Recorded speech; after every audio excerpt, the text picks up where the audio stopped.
Selamat pagi semuanya.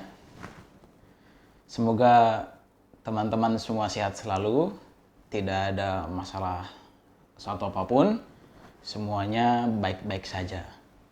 Dimana kita sekarang ini sedang mengalami sebuah masalah besar, yaitu virus corona. Seperti itu ya. Tapi teman-teman, kita tidak usah takut, kita tidak usah resah. Kita yakin bahwa ini akan bisa berlalu semuanya. Jadi masalah ini bisa bisa diatasi seperti itu. Tuhan bersama kita semuanya, teman-teman. Oke, baik. Hari ini ya kita belajar tentang salah satu materi yang menurut saya itu sangat penting ya ketika kita menjadi negara atau menjadi warga negara Indonesia. Seperti itu ya. Materinya adalah wawasan Nusantara. Ya, sekali lagi materinya adalah wawasan Nusantara. Nah, sebagai warga negara Indonesia, kita harus mengerti apa sih sebenarnya wawasan Nusantara itu sendiri. Oke, untuk itu teman-teman, mari kita belajar pada hari ini mengenai materi ini, yaitu wawasan Nusantara. Ya, kita lihat bagaimana nanti Indonesia itu seutuhnya. Kita belajar Indonesia itu bagaimana dari segi aspek kehidupan sosial di dalamnya.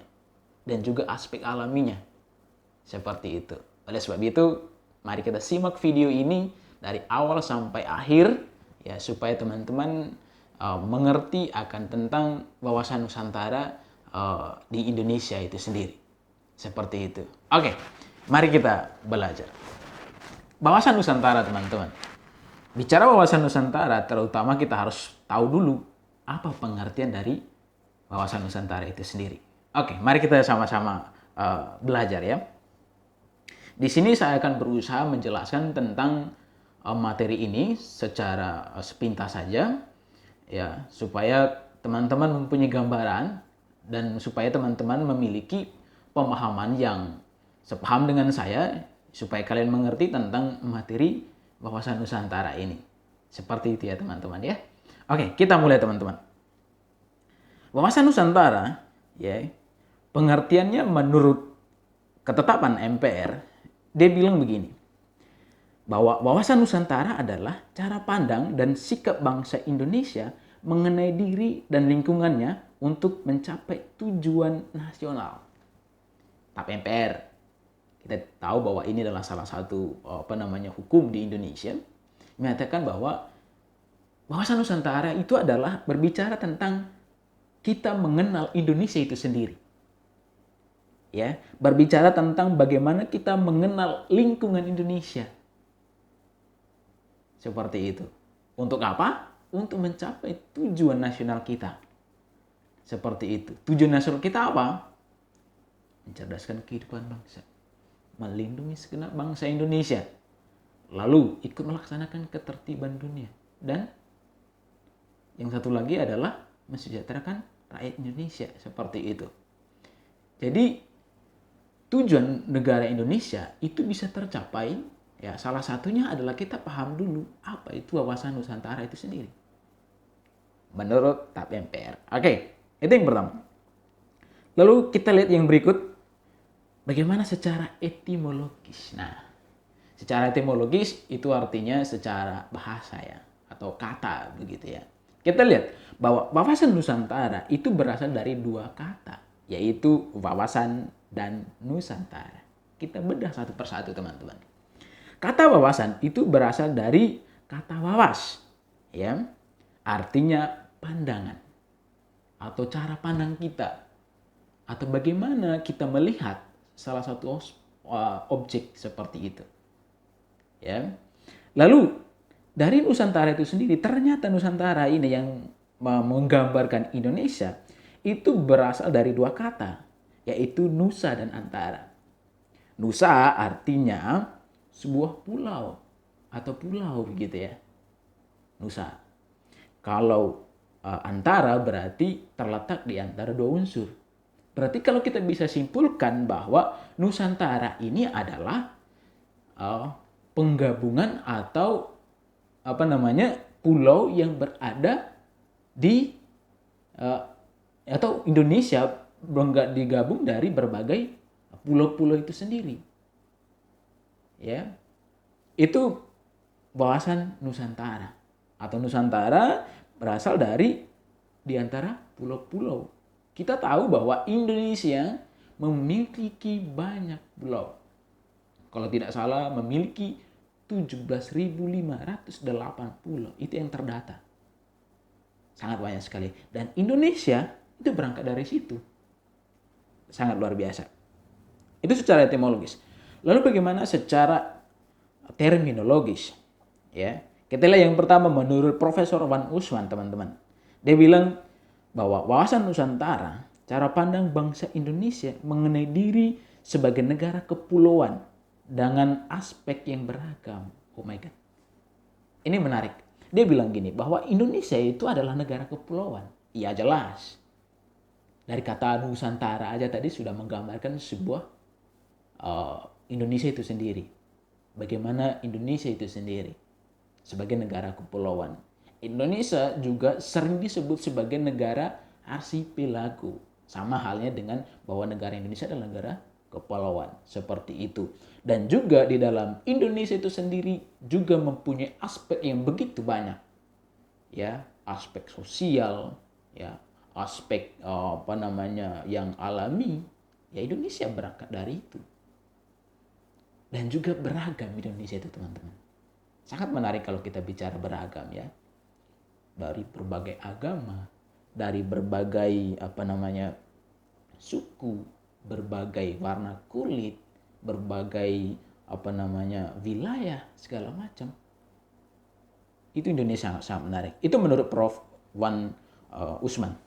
Lalu yang berikut menurut GBHN tahun 1998. GBHN itu apa sih sebenarnya? GBHN itu adalah kepanjangan dari garis-garis besar haluan negara. Ini digunakan pada waktu Indonesia pada zaman Orde Baru. Di mana pada waktu itu MPR menjadi kekuasaan tertinggi Indonesia. Jadi Indonesia itu membuat sebuah GBHN atau memberikan sebuah kebijakan yang makro. Indonesia kedepannya seperti apa itu diatur dalam GBHN itu sendiri. Tapi Indonesia sekarang sudah tidak memakai GBHN lagi. Karena apa? MPR bukan lagi sebagai kekuasaan tertinggi. Setelah amandemen undang-undang kita, MPR sudah tidak menjadi lembaga tertinggi negara. MPR sekarang itu menjadi lembaga tinggi negara sama seperti presiden, DPR, DPD dan segala macam. Sama serata gitu ya.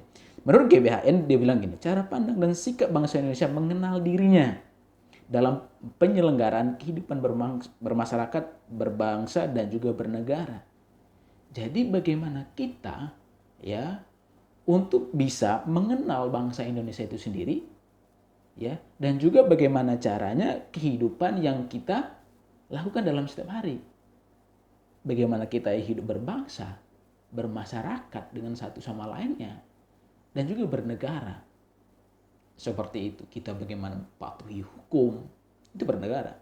Bermasyarakat, ya kita berinteraksi dengan masyarakat satu sama lainnya. Dengan masyarakat-masyarakat yang ada di sekitar kita. Seperti itu. Itu menurut GBHN. Itu pengertian dari wawasan Nusantara. Oke, kita lihat bagaimana hakikat wawasan Nusantara. Dalam penjelasan sebelumnya kita dapat simpulkan bahwa pada hakikatnya wawasan Nusantara itu berbicara tentang keutuhan dan kesatuan wilayah nasional. Jelas sekali tadi. Kita mengenal Indonesia itu dari wilayah, ya, dari kehidupan sosial dan segala macamnya. Jadi jelas bahwa hakikat dari wawasan itu Indonesia itu sendiri berbicara tentang keutuhan bangsa Indonesia dari Sabang sampai Merauke. Masyarakat yang ada di dalamnya kita harus ketahui semua. Seperti itu ya. Lalu bagaimana asas wawasan Nusantara? Wawasan Nusantara memiliki asas. Yang pertama, asas kepentingan yang sama. Ini menarik, teman-teman. Wawasan Nusantara mengajarkan kita bahwa kita tidak boleh egois. Kita tidak boleh yang namanya mementingkan kepentingan kita sendiri. Ya, sebagai warga negara yang baik, yang paling utama adalah kita mementingkan kepentingan secara umum. Kepentingan umum seperti itu. Nah, dulu mungkin kita berjuang untuk memerdekakan Indonesia. Para pahlawan dulu sudah meninggal untuk memerdekakan Indonesia. Tapi sekarang Indonesia sudah merdeka. Oleh sebab itu, kita sebagai warga negara Indonesia mempunyai kepentingan, mempunyai kewajiban dan menjadi sebuah kehormatan untuk mempertahankan kemerdekaan itu. Itu menjadi kepentingan sama kita. Semua masyarakat Indonesia yang 250 sekian juta itu. Seperti itu ya. Lalu keadilan, oh jelas. Keadilan di sini adalah bagaimana kita mendapatkan secara proporsional. Indonesia telah gagal di sini. Kenapa saya bilang demikian? Lihat saja di bidang pembangunan. Indonesia sudah sangat jauh dari yang namanya keadilan. Jakarta, menurut saya luar biasa pembangunannya. Bagaimana Flores, tempat saya. Bagaimana Papua. Perbedaannya sangat jauh. Dan ini menjadi sebuah kegagalan di mana asas wawasan Nusantara itu berbicara tentang keadilan. Tidak ada pemerataan. Satu poin saja dulu, yaitu pembangunan tadi. Belum poin-poin yang lain, pendidikan, kesehatan. Jauh, men. Oleh sebab itu, kita belajar wawasan Nusantara ini mengenal salah satu asas yang dimana penting. Bahwa Indonesia bukan hanya Jawa. Indonesia bukan hanya Sumatera. Tetapi mencakup dari Sabang sampai Merauke. Oleh sebab itu dalam segala bidang tidak boleh ada di yang namanya wilayah yang dianaktirikan. Tidak boleh. Dari Sabang sampai Merauke sama seperti itu. Kejujuran. Ini juga penting. Asas wawasan Nusantara ini mengajarkan kita untuk menyampaikan hal yang sebenarnya. Jujur. Ya. Menyampaikan hal yang sebenarnya sebagai masyarakat Indonesia, kehidupan bernegara dan berbangsa dan juga bermasyarakat, kita harus menyampaikan apa yang sebenarnya terjadi. Jangan bohong, apalagi menyebar berita hoax, itu melanggar undang-undang, melanggar hukum ITE seperti itu.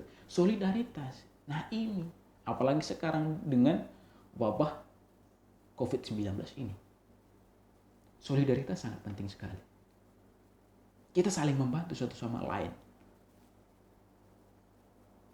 Ya, ekonomi kita sudah kacau balau sekarang. Tapi saya yakin kita bisa menyelesaikan ini semuanya dengan cara solidaritas. Membantu satu sama lain. Membantu pemerintah dengan stay at home. Untuk bisa menyelesaikan masalah ini. Seperti itu. Lalu kerjasama, ya iya. Kehidupan bermasyarakat, kita harus melakukan kerjasama yang baik. Satu sama lain. Tapi sekarang nilai-nilai gotong royong itu sudah suram. Nah ini yang mau diangkat lagi dalam materi wawasan Nusantara. Bahwa kita harus kerjasama dalam kehidupan sehari-hari. Seperti itu. Lalu kesetiaan terhadap kesepakatan bersama. Jelas sekali teman-teman. Bahwa kita harus ketahui, kita sudah sepakat bahwa Indonesia sudah dari Sabang sampai Merauke. Kita tahu Sumpah Pemuda itu seperti apa. Kita mengakui bahasa satu, mengakui tanah air satu, mengakui bangsa satu. Tidak ada lagi negara atau wilayah-wilayah bagian Indonesia yang ingin memerdekakan sendiri seperti yang sudah terjadi di Timor Leste. Sayang sekali. Seperti itu ya. Itu asas. Lalu yang berikut, kita berbicara bagaimana kedudukan, fungsi, dan juga tujuan wawasan Nusantara. Kedudukan wawasan Nusantara, ya, itu adalah menjadi landasan visional kita. Wow. Landasan ideal Pancasila. Landasan konstitusional itu adalah Undang-Undang Dasar kita. Landasan visionalnya untuk kedepannya Indonesia seperti apa? Wawasan Nusantara nih. Jadi kita harus mengetahui Indonesia itu seperti apa. Ya. Lalu apa fungsinya? Fungsinya itu memotivasi kita. Mendorong kita untuk melakukan suatu hal yang baik. Ya. Dan juga mendorong kita untuk membuat sebuah kebijakan yang baik. Contoh pemerintah. Membuat kebijakan sesuai dengan apa yang diinginkan oleh masyarakat Indonesia itu sendiri. Seperti itu ya. Lalu apa tujuannya? Tujuannya jelas sekali, yaitu untuk mewujudkan rasa cinta kita terhadap bangsa Indonesia. Rasa memiliki kita terhadap bangsa Indonesia ini, yaitu nasionalisme. Seperti itu. Jadi kita harus tahu bahwa itu tujuannya. Lalu bagaimana aspek Pancagatra dan Trigatra dalam wawasan Nusantara itu sendiri. Sebenarnya teman-teman, ya, aspek ini digabung menjadi Astagatra, 8 gatra sebenarnya. Gatra itu boleh dikatakan aspek. Lalu Trigatra itu sebenarnya 3 aspek. Pancagatra itu 5 aspek, digabung menjadi 8 aspek. Atau sering disebut dengan Astagatra, seperti itu ya. Kita lihat yang pertama, aspek Trigatra teman-teman. Aspek Trigatra terdapat 3, yaitu letak dan juga bentuk geografis, keadaan penduduk, dan kekayaan alam. Kenapa dipisah menjadi 2 ini teman-teman, menjadi 2 gatra ini? Karena aspek Trigatra itu yang alamiah, yang Pancagatra itu adalah yang non alamiah atau yang dibuat oleh masyarakat Indonesia itu sendiri. Kita lihat yang pertama, aspek Trigatra, yaitu terbentuk dari 3 tadi. Lalu Pancagatranya ada ideologi, politik, ekonomi, sosial, budaya, dan juga pertahanan keamanan. Sering juga disebut dengan Ipolexos Budhankam. Kita bahas satu persatu. Yang pertama, Trigatra dulu. Dari bidang geografis, Indonesia luar biasa menurut saya. Sangat strategis dari bidang geografisnya. Kita lihat, Indonesia terletak dari antara 2 benua dan 2 samudra. Sangat-sangat strategis. Indonesia sebenarnya bisa kaya dari kestrategisannya saja. Tapi sampai sekarang belum maksimal untuk memanfaatkan itu. Lihat, 2 benua, yaitu di atasnya dia dalam slide itu ada benua Asia, di bawahnya benua Australia. Lalu dia apiti juga oleh 2 samudra, yaitu Samudra India dan juga Samudra Pasifik. Sangat strategis ya. Secara astronomis ya, Indonesia terletak dari 6 sampai 11 derajat lintang selatan dan juga 90 derajat lintang bujur timur sampai 141 bujur timur. Ya, itu secara astronomis. Indonesia juga disebut dengan negara kepulauan atau negara arsipelago, dan juga di dalamnya Indonesia terletak dalam posisi silang yang menyebabkan Indonesia berbudaya yang masuknya budaya asing atau akulturasi. Karena posisinya Indonesia itu akan menjadi akulturasi gitu. Jadi masuknya budaya-budaya dari luar yang bisa mempengaruhi budaya-budaya kita, seperti itu. Itu geografis. Lalu bagaimana kependudukannya? Ya, aspek Trigatra yang kedua yaitu penduduk ya. Faktor jumlah penduduk di Indonesia ya, itu ada 3 faktor ya. Yang pertama kelahiran. Kelahiran itu akan menambahkan jumlah penduduk Indonesia. Ya, tingkat kelahiran Indonesia itu jauh lebih tinggi daripada tingkat kematian. Alhasil apa, kita itu semakin meningkat pertumbuhan masyarakatnya. Indonesia sekarang kalau tidak salah urutan keempat dalam jumlah penduduk. Lalu faktor kedua kematian. Nah, kematian ini adalah faktor di mana akan mempengaruhi kekurangan atau penurunan jumlah penduduk Indonesia. Lalu pendatang baru atau sering disebut juga dengan imigrasi begitu ya. Jadi faktor ini akan menambah jumlah penduduk ketika ada dari luar ke Indonesia. Warga negara asing menjadi warga negara Indonesia. Dampaknya itu ada yang positif dan juga ada yang negatif. Positifnya adalah akan menambah tenaga kerja Indonesia. Jelas sekali. Kalau masyarakat Indonesia yang 200 lebih sekian juta itu mempunyai daya kerja yang tinggi, inovasi dan kreatif, saya yakin Indonesia akan menjadi negara maju. Tapi kalau konsumtif, masalah. Mau jadi apa negara ini? Kan begitu ya. Dampak negatif adalah bila tidak seimbangin dengan ekonomi yang baik, saya yakin Indonesia masyarakatnya itu banyak yang nganggur. Tamat sekolah nganggur. Tamat sekolah minta pekerjaan ke pemerintah, salah total sebenarnya. Sebenarnya selesai kuliah, Anda atau kita semua menciptakan lapangan kerja. Tapi masyarakat Indonesia masih konyol dalam hal ini. Teman-teman saya, ya, ketika selesai kuliah minta ke pemerintah lapangan kerja, salah total. Itu keadaan penduduk. Lalu bagaimana sumber daya alam? Nah, ini yang menjadi kekayaan kita. Ini yang menjadi kepribadian kita juga, teman-teman. Indonesia memiliki sumber daya alam yang melimpah. Cuman ya susah atau kita sulit dalam mengelola sumber daya alam itu. Ya. SDA Indonesia memiliki potensi yang besar untuk dimanfaatkan demi menaikkan taraf ekonomi yang lebih baik. Pendapatan Indonesia salah satunya dari sumber daya alam. Melimpah sekali. Papua ada emas, tapi dikelola oleh perusahaan asing, Freeport. Sayang sekali.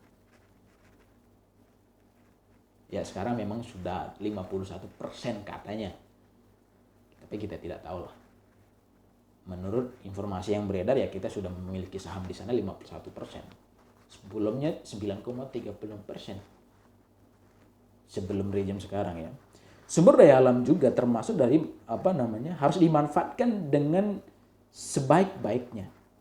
Dengan 3 prinsip yang dapat dijadikan panutan, yaitu asas maksimal dan juga asas lestari dan juga asas daya saing. Artinya apa? Asas maksimal itu adalah kita memanfaatkan sumber daya alam itu dengan baik. Lalu asas lestari, kita mengambil sumber daya alam jangan sampai merusak lingkungan hidup. Makanya itu kalau kita punya perusahaan sekarang ketat terhadap daur ulangnya atau sisa-sisa dari produksi gitu. Lalu yang terakhir asas daya saing. Jelas sumber daya alam kita harus mampu bersaing dengan negara lain. Saya yakin bisa kok ini. Itu Gatra yang pertama. Gatra, lalu yang berikut adalah bicara tentang Pancagatra. Pancagatra ini saya tidak terlalu secara perinci karena sebelumnya sudah kita bahas. Di bab 5 bab 6 kita membahas tentang ancaman. Ya bicara tentang ideologi, Hippolyta sebut Hankam juga, ideologi politik, ekonomi, sosial budaya dan pertahanan keamanan. Secara singkat saja teman-teman, ideologi sebagai landasan. Oleh sebab itu kita harus mengaktualisasi ya dan juga harus kita terapkan dalam kehidupan sehari-hari. Ideologi kita Pancasila, bukan yang lain. Jadi kita hidup dalam bernegara, bermasyarakat harus sesuai dengan ideologi yang sudah kita sepakati, yaitu Pancasila. Sebagai landasan, sebagai patokan. Ingat, Pancasila dasar negara. Seperti itu. Bukan liberal. Bukan komunis. Atau yang lain ya. Indonesia menarik. Lalu dari segi politik. Politik adalah haluan atau bagaimana kita membuat sebuah kebijakan. Ya, kita mencapai tujuan ya dalam ketatanan bidang politik untuk mencari keseimbangan antara output dan input. Ya. Politik bagaimana masyarakat menyampaikan pendapatnya, menyampaikan aspirasinya kepada pemerintah sebagai input. Lalu outputnya bagaimana pemerintah membuat sebuah kebijakan yang pro terhadap masyarakat. Pemerintah membuat kebijakan harus sesuai dengan keinginan masyarakat Indonesia itu sendiri. Negara yang demokrasi ya seperti itu. Lalu yang berikut, ekonomi. Ekonomi kita sekarang, menurut saya sudah di luar dari sistem. Sistem kita adalah ekonomi kerakyatan yang berdasarkan Pancasila. Tapi yang saya lihat selama ini, menurut kacamata saya, Indonesia sudah lebih ke arah kapitalis yang diterapkan di ideologi liberalis. Yang kaya semakin kaya, yang miskin semakin miskin. Terjadi kesenjangan sosial gitu ya. Kesenjangan ekonomi juga. Nah, ini yang berbahaya. Indonesia sebenarnya menghindari yang namanya ekonomi free fight dan juga liberal. Ekonominya seperti tadi, kebebasan. Tidak ada yang diatur oleh pemerintah. Terserah masyarakat itu sendiri. Ini keliru. Seperti itu ya. Lalu bagaimana kita mengedepankan ekonomi itu untuk menjadi keseimbangan. Menjadi pemerataan ekonomi dari Sabang sampai Merauke. Jadi tidak ada nanti ada yang paling kaya. Ada yang miskin banget. Sebenarnya tidak ada yang seperti itu ketika mempunyai kesempatan yang sama. Indonesia sebenarnya membuat sebuah sistem ekonomi yaitu kerakyatan itu menghindari kesenjangan itu. Pemerataan dari Sabang sampai Merauke. Bukan komunis, bukan. Komunis beda lagi. Seperti itu ya. Di sini masyarakat Indonesia mempunyai kesempatan yang sama untuk melakukan aktivitas ekonomi. Seperti itu. Lalu sosial budaya. Oh jelas, kita mempunyai budaya yang begitu luar biasa. Sosial yang begitu sangat beragam. Oleh sebab itu di sini kita harus berisi keuletan untuk mengembangkan kekuatan nasional dan menghadapi serta mengatasi ancaman dari luar. Materi sebelum. Jadi kita harus mempertahankan budaya kita dan kehidupan sosial kita. Tadi di awal ada akulturasi, sayang sekali teman-teman. Indonesia sebenarnya mempunyai budaya yang begitu luar biasa. Tapi dengan sekarang, dengan pengaruh globalisasi, sosial kita itu dan juga budaya itu sudah sedikit berantakan. Sudah dicampur aduk segala macam. Jadi nilai-nilai dulu luhur kita wassalam, sudah luntur begitu ya. Memperkuat ketahanan budaya kita yaitu memberikan kebebasan individu untuk keseimbangan, mengembangkan kemampuan setiap insan untuk memajukan kebudayaan sesuai dengan nilai-nilai Pancasila. Jelas ya. Ya. Lalu melestarikan kebudayaan yang sudah ada dan membawa kebaikan bagi kehidupan bersama. Gotong royong itu adalah kebudayaan kita. Ya, diterapkan. Itu kita harus pertahankan. Tapi sekarang individualis. Nah, ini menjadi masalah. Jadi kita harus tetap mempertahankan yang namanya kehidupan gotong royong, kerjasama yang menjadi nilai luhur kita, menjadi kebudayaan kita. Seperti itu. Lalu bagaimana pertahanan dan keamanan? Ya, pertahanan. Ya. Sistem ketahanan kita atau pertahanan kita sebenarnya itu diatur dalam undang-undang di mana sebagai garda terdepannya adalah TNI dalam pertahanan. Lalu keamanan garda terdepannya adalah polisi, seperti itu. Ya, diatur dalam Undang-Undang Nomor Pasal 30 ayat 1 sampai 5. Ya. Di sini ada sistem ketahanan nasional berpaku pada sejumlah prinsip, yaitu bangsa Indonesia cinta damai namun lebih cinta kemerdekaan. Nah ini damai. Sistem kita itu harus mengedepankan sebuah kedamaian. Tidak ada tawuran. Tidak ada pertikaian antara suku. Seperti itu. Berdasarkan pada landasan ideologi, ya, ideologi kita Pancasila, landasan konstitusional dan juga landasan visional. Jadi semua kehidupan kita berlandaskan akan hal itu. Sistem pertahanan dan keamanan kita itu berdasarkan landasan ketiga landasan tadi. Lalu berbentuk upaya untuk terpadu melibatkan segenap potensi dan kekuatan nasional, ya jelas.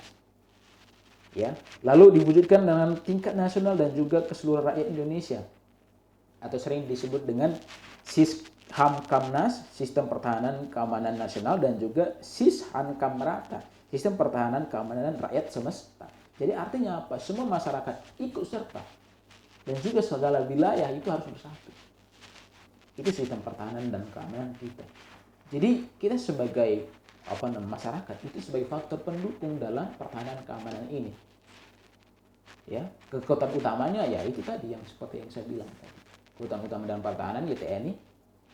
Kekuatan utama dalam keamanan ya polisi. Oleh sebab ketika ada masalah, kita tidak boleh main hakim sendiri. Serahkan yang berwajib. Di bidang keamanan ya polisi, bidang pertahanan ya tentara, seperti itu.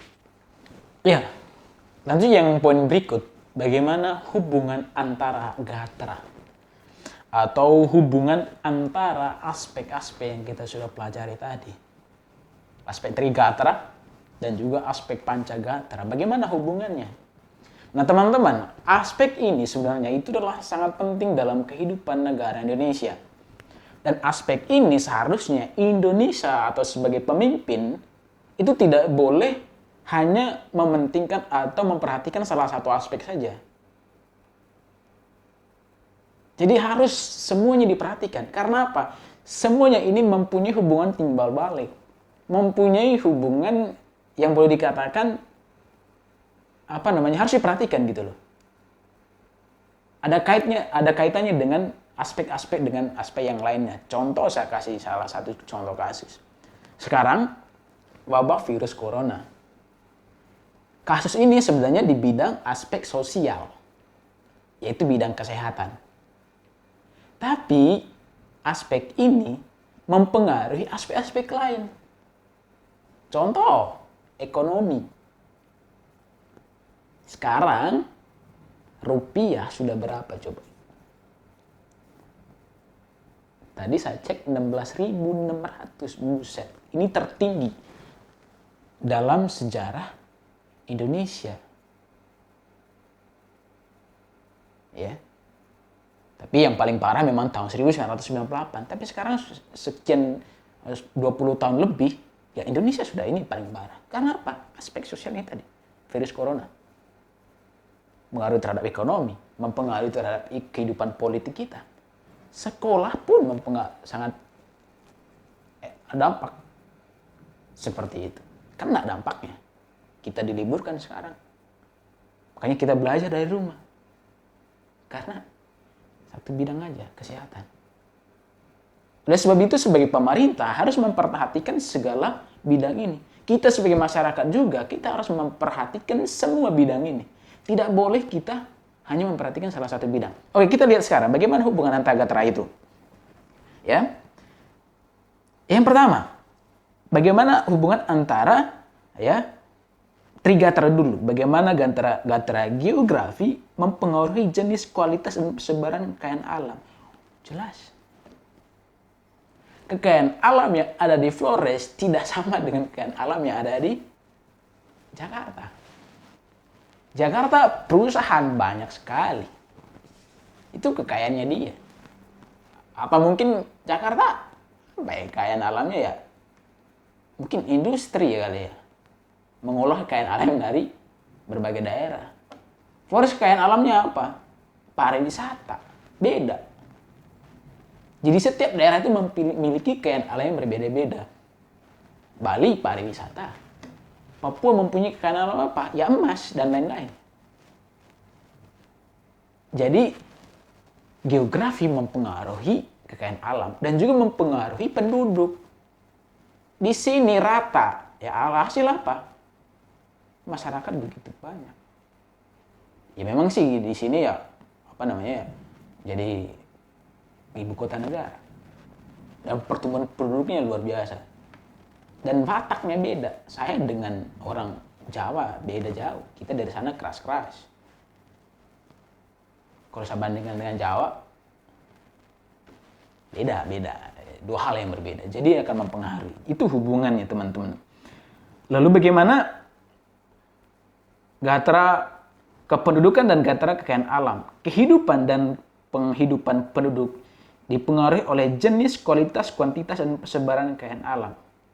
Jadi di sini jelas sekali bahwa kekayaan alam dan kehidupan itu akan berpengaruh terhadap jenis dan juga bagaimana kualitas dan kuantitas penduduk. Seperti yang saya bilang tadi, di Papua mempunyai kekayaan alam yang sangat banyak. Ya juga penduduknya juga seperti itu. Ya. Lalu hubungan antara gatra dalam pancagatra memberikan kontribusi tertentu pada gatra lainnya.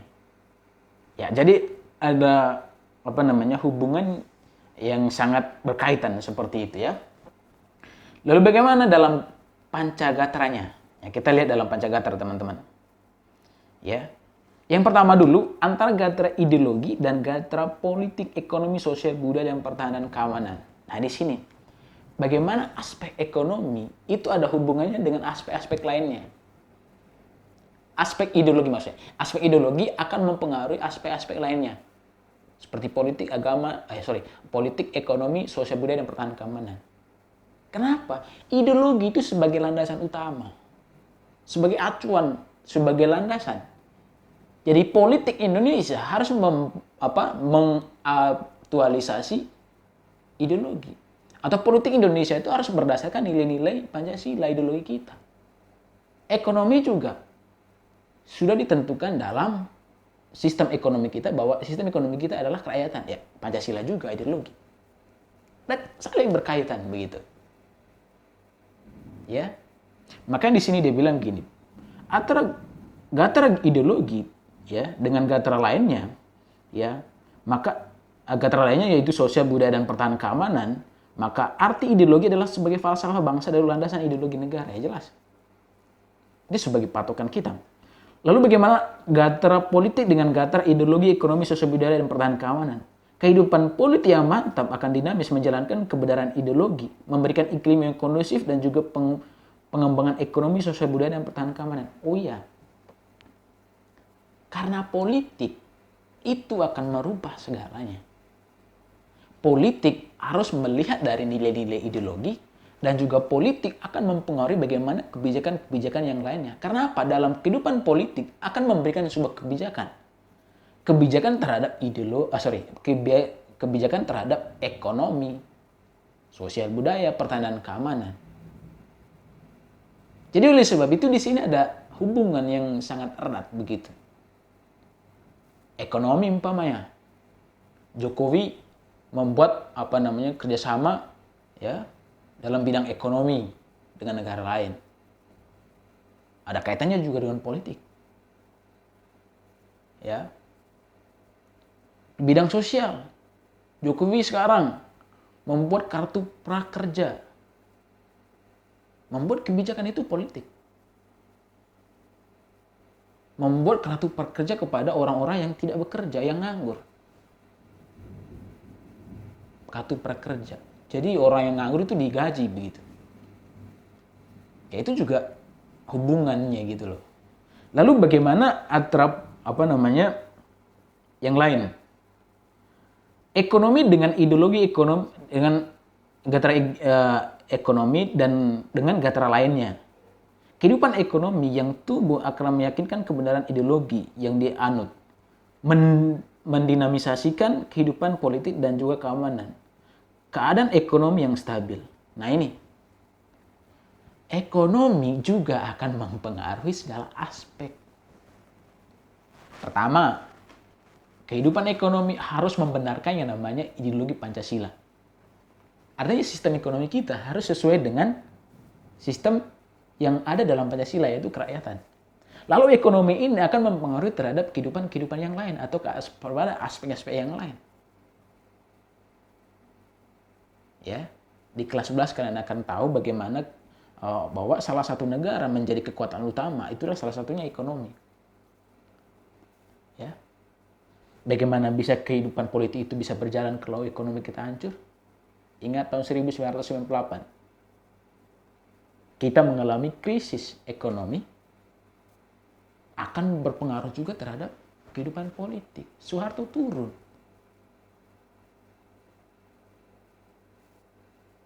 Seperti itu.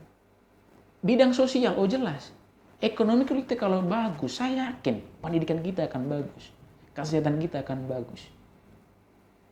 Ya. Dan lain sebagainya. Pertahanan keamanan kita juga, itu akan bagus.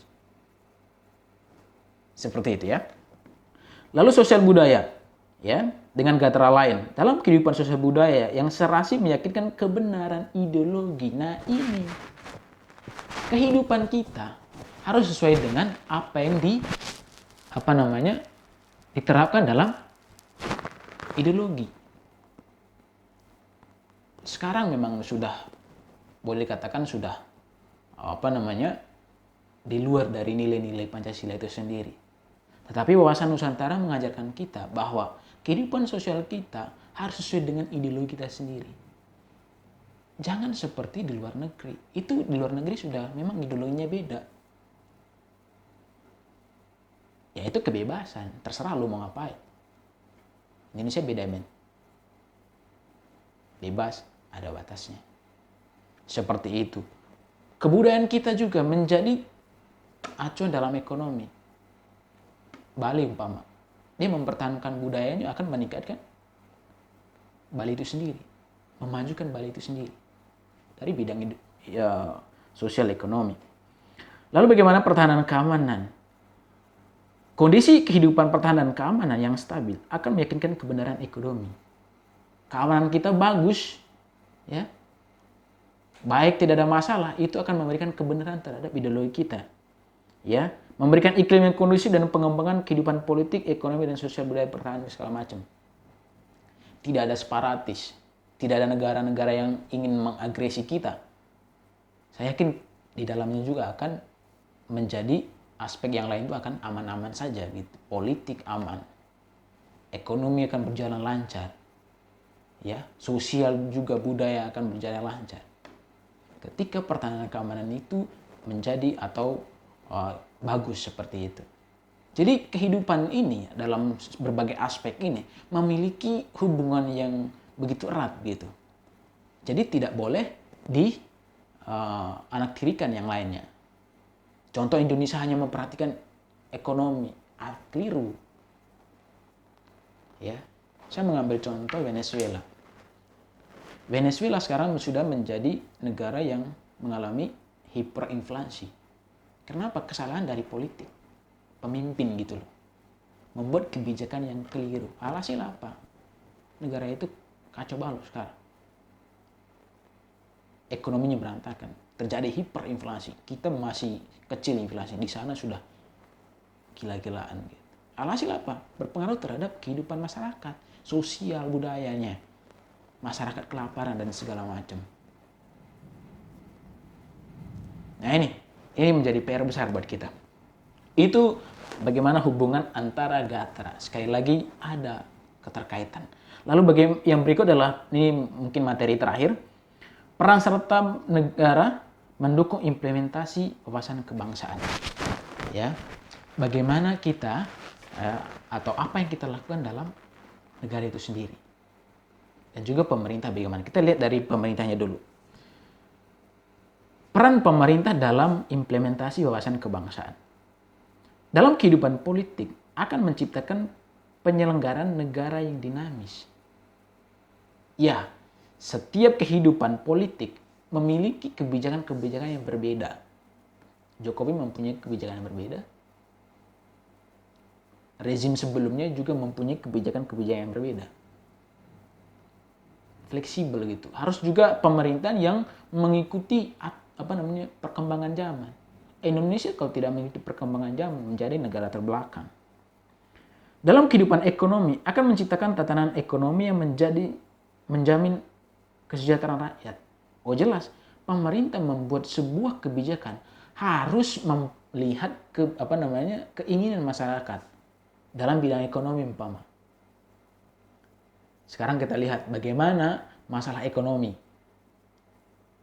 Rupiah sudah kacau, sudah naik. Kebijakan bagaimana?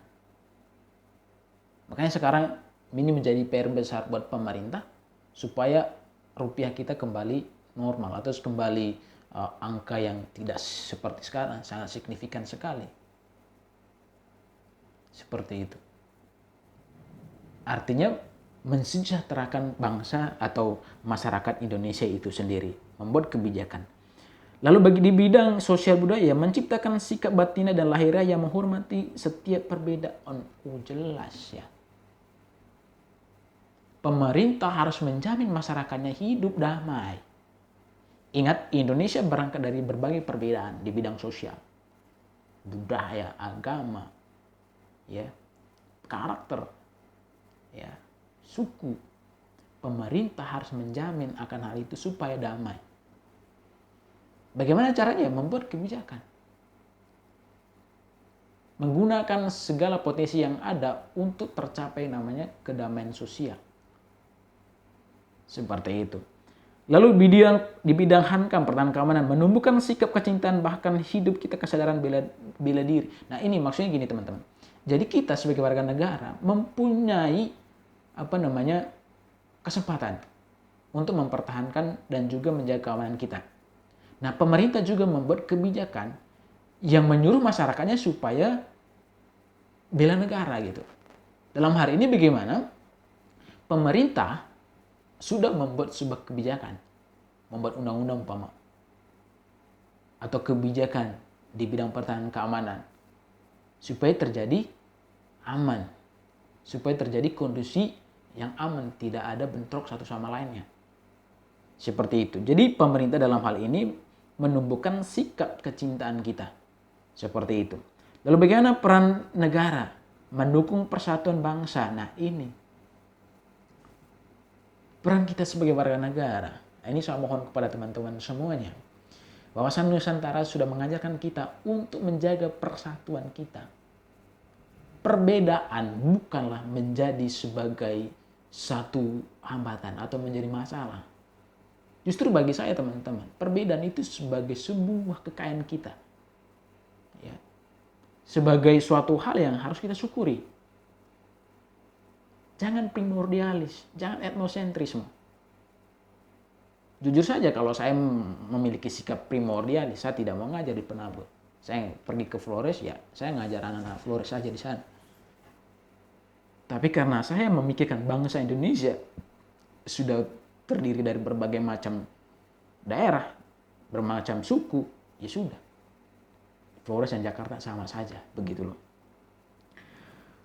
Berkemanusiaan yang adil dan beradab, memperlakukan manusia seperti manusia gitu loh.